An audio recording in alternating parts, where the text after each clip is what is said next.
वृंदावन में सबसे ज्यादा ई रिक्शा का आतंक, क्षमता से अधिक संख्या में चल रहे ई रिक्शा।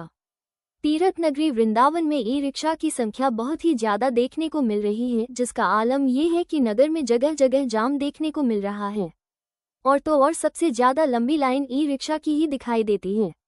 आपको बता दे चले कि तीर्थ नगरी वृंदावन पर्यटन प्लेस बनता जा रहा है, जिसके चलते यहाँ पर श्रद्धालुओं की संख्या दिन प्रतिदिन बढ़ रही है। ठीक उसी प्रकार नगर में ई रिक्शा का भी संख्या में काफी ज्यादा देखने को मिल रही है। जहां एक तरफ प्रशासन द्वारा कहा गया था कि सीमित क्षमता तक नगर में ई रिक्शा चलेगी और किसी भी तरह की कोई परेशानी नहीं होगी, लेकिन धरातल पर कुछ और ही देखने को मिल रहा है। आज के समय की बात की जाए तो हजारों की संख्या में ई रिक्शा वृंदावन में चलते हुए दिखाई देते हैं, जिसमें कुछ रिक्शा जो कि रजिस्टर्ड हैं और कुछ रजिस्टर्ड ही नहीं हैं, लेकिन फिर भी धड़ल्ले से वो वृंदावन में चल रहे हैं और जाम का कारण बन रहे हैं। आपको ज्ञात ही होगा, कुछ दिन पूर्व ई रिक्शा समिति द्वारा कहा गया था कि लगभग 400 के लगभग ई रिक्शा रजिस्टर्ड किए जा चुके हैं और 1200 के आवेदन हमें प्राप्त हो चुके हैं। यदि इन 1200 रिक्शा को और रजिस्टर्ड किया गया तो क्या वृंदावन में इतनी क्षमता है, इतनी जगह है कि यह रिक्शा नगर में चलेगी और किसी भी तरह का जाम नहीं लगेगा।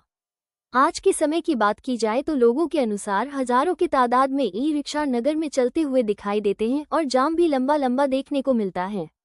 लेकिन इतनी ज्यादा भारी संख्या में ई रिक्शा चलाए जाएंगे और उनके लिए कोई भी पार्किंग की व्यवस्था नहीं होगी तो किस प्रकार इनका संचालन हो सकेगा,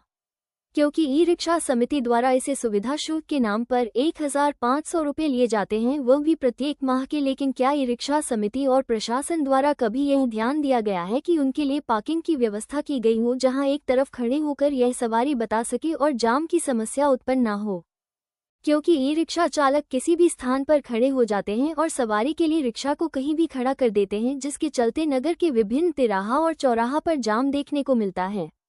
अब देखना ये होगा कि जिस तरह से ई रिक्शा की संख्या बढ़ती जा रही है, क्या प्रशासन द्वारा इन पर कोई कार्रवाई की जाएगी या फिर इसी तरह इनकी तादाद बढ़ती रहेगी और जाम की समस्या से वृंदावन वासी परेशान होते रहेंगे।